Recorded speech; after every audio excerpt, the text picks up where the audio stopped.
verse 14, as follows. It was said that this verse was revealed about the apostles of Jesus. May peace and blessings be upon him. Ibn Ishaq stated that of the apostles and disciples that Jesus sent to preach, there were Peter and Paul who went to Rome. This is a Muslim scholar telling us that Paul was sent by Jesus. The Muslim historian Tabari agrees that Paul was a follower of Jesus. He writes, among the apostles and the followers who came after them were the apostle Peter and Paul, who was a follower and not an apostle. They went to Rome. Why would respected Muslim commentators list Paul among the true witnesses of Jesus who preached in Rome? Reason. Okay, so we heard the gist of David Wood's argument. He brings up that Paul was accepted, or Paul was written about by Al-Tabari, Al-Qurtubi, Ibn Ishaq, etc. Now, I already dealt with this issue, back in 2020. I made a video. You can look up that video. Is Paul a true disciple of? Is Paul considered a true disciple according to Islam? So you can look up that video for a further in-depth discussion. This is just going to be my brief video. I'm very busy, so I just wanted to respond to what David Wood is saying here. He says, well, Paul is accepted, or Paul was written about by Al-Tabari and Ibn Ishaq and Qurtubi. Well, the problem is that these people, like Al-Tabari, never did any kind of fact checking. They're writing down anything they heard from anybody. We Muslims don't accept that from our sources, right? So it's like me quoting the gospel of, I don't know, Peter, or the gospel of Nicodemus, or the gospel of, Barnabas to David Wood. He wouldn't accept that because that's not canonical New Testament material. Well, same thing here is that like Ibn Ishaq and Al-Qurtubi, etc., were just writing down anything they heard from anybody. They weren't doing any kind of fact checking. But the death blow to David Wood's argument is that the Quran never mentions Paul, and the Prophet Muhammad never mentioned Paul. And there's a hadith from Bukhari and Muslim that is saying that there's no prophet between the Prophet Muhammad and Jesus. So Paul was a prophet because he got revelations, or allegedly got revelations from Jesus. So the Prophet Muhammad is saying that there's no prophet between him and Jesus. So if Paul is proclaiming, getting revelations from God or Jesus, and Prophet Muhammad is saying nobody got revelations between him and Jesus, it stands to reason that Islam rejects Paul as a disciple.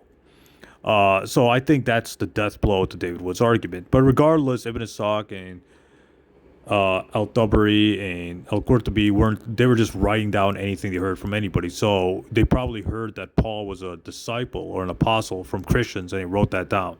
In other words, they didn't do any kind of fact checking. They didn't know the history of Paul, so they were just writing down whatever they heard from Christians, ignorant Christians who are just passing around these stories about Paul.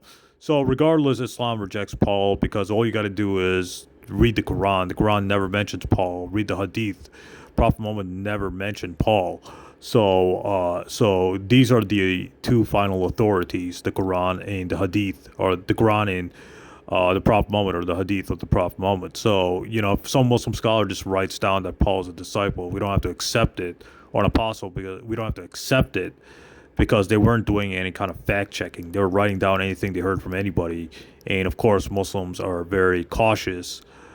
Have to be cautious when accepting these stories from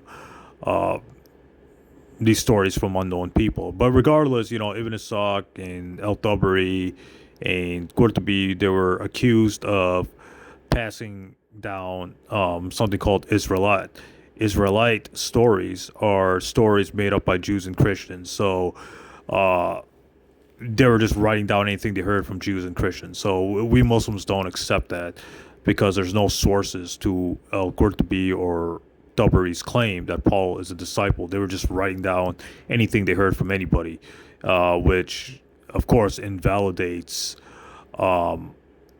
invalidates a claim, invalidates a reliable source. So, they were just writing down anything they heard from unreliable sources or unreliable people, possibly Jews and Christians who were just passing around their traditions.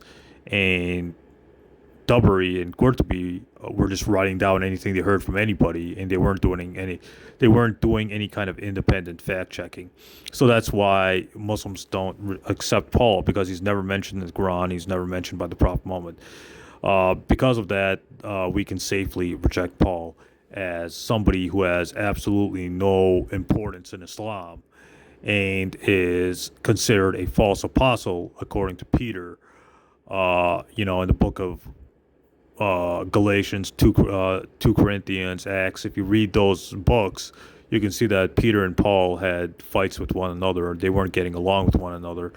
So that's enough to discredit Paul just using the New Testament. But regardless, I'm not going to get into, this whole issue about is Paul a disciple or not.